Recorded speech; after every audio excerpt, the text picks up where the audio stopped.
So I finally got my Ooni Koda 12 pizza oven, and I'm really excited to use this. Now this is what it looks like. I'm not going to go in depth too much about what it looks like, because if you're watching this video, chances are you've already seen a bunch of other videos on this oven. But there's one thing that you haven't really seen, is how hot the outside of this oven gets when the oven is preheating. Right now on the inside it's about 600-700 degrees, so I'm showing you how hot the outside can get. And so you definitely don't want to touch the outside. And then underneath this pizza oven, I have 2 pizza pans, just because I wanted a kind of a heat shield to see how hot it gets underneath. As you notice, the closer you get to the opening of the oven, the hotter it's going to be. So let's take a look inside the oven and see what we got. Wow, look, smash the like button down below and also subscribe. Now, Ooni does supply you with their dough recipe, but here I have my own dough recipe that I've been working on for the last couple years. I have a link down in the description box below if you want to give my dough recipe a try.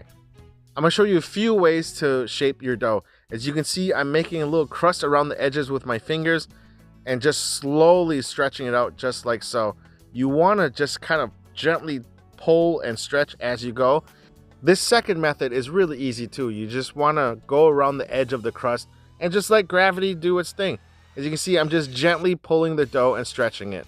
And this third one is the easiest way. It's the stretch and twist. That's what I call it, the stretch and twist. You can do the dough slap, but that way you'll just get flour everywhere. And if you want flour all over your kitchen, go ahead and do it. But I don't like to clean up afterwards. So these 3 methods have minimal flour residue or flour like all over your kitchen. And I have a pizza sauce recipe linked in the description box down below. It's really easy. It's just San Marzano tomatoes, some garlic, oregano, salt, and olive oil, just all blended together. And the cheese that I like to use is a full fat, low moisture mozzarella cheese that I like to dice into little cubes. I feel that it melts a lot better and it stays creamier. But that's just my take on it. Let me know down below what kind of cheese you guys like to use. Do you guys like the pre-shredded one, or do you like to shred your own? Or if you like using the skim milk or whole milk, let me know down below.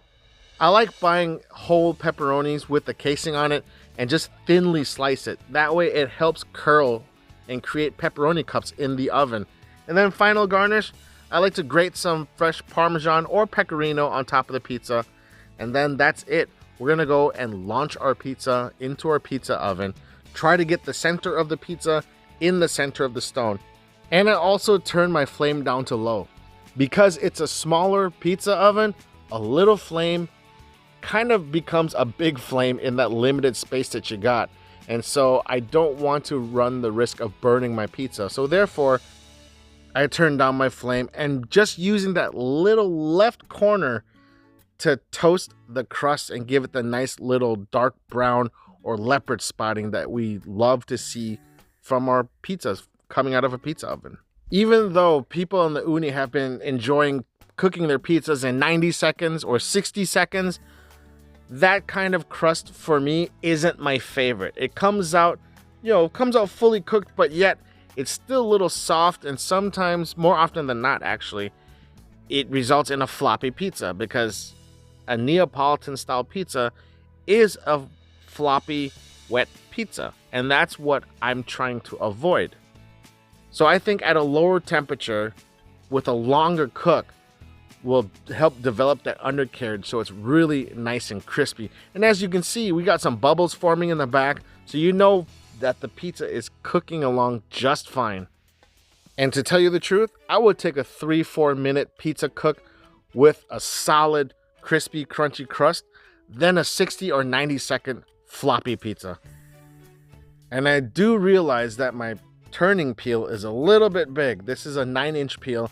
I have a 6.5-inch turning peel coming later this week, which is going to give me a lot more wiggle room so it doesn't look like I'm fumbling around with this pizza inside the oven. I'm just using that back left corner to toast the crust, and as you can see, it's coming out looking mighty fine.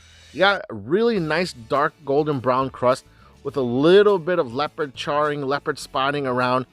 And this way, you don't have a burnt pizza, which I'm guaranteeing you would probably most likely happen if I had my flame on high. And you know, if you burnt your pizza the first time, you're gonna have to do it again. And you know, there's a saying in the kitchen that goes, if you got time to make it twice, you had time to make it nice. So don't be too enamored by the 90-second cook time. Just cook your pizza the right way, to how you like it. And look, beautiful, perfect golden brown crust with a little bit of leopard spotting, crispy pepperoni cups, nice melted cheese. I think this is a really fine looking pizza. And with the longer cook time, definitely no flop. There's no flop allowed in my house. I'm gonna go and enjoy this pizza. So that was the first cook on my new Ooni Koda 12. Overall experience, really easy to use. There was really no complications. The only thing on my part is I will get a smaller turning peel. The one that I got is about 9 inches, I believe, and I have a 6.5 inch one coming by the end of this week. So I think that will give me more wiggle room to move the pizza around. But all in all, I think, you know, this is a very cool oven to have, especially if you're getting into cooking pizza in a you know, pizza oven. And you know, it's small enough where if you don't have a lot of room, that it's a good fit for you. So overall, I'm really happy with this, and I'll definitely be cooking more pizzas in the Ooni pizza oven, as well as seeing what other things I can cook in there. I've seen people cook like wings and steaks and all that good stuff. So I want to see what this oven is capable of. And if you guys haven't already, go ahead, hit the like button, subscribe, hit the notification bell so you guys get notifications of all my next and upcoming videos. All right, guys, I really appreciate it. I had a really good time cooking on this thing, produced a really good pizza. And guys, take care of yourselves. And as always, peace.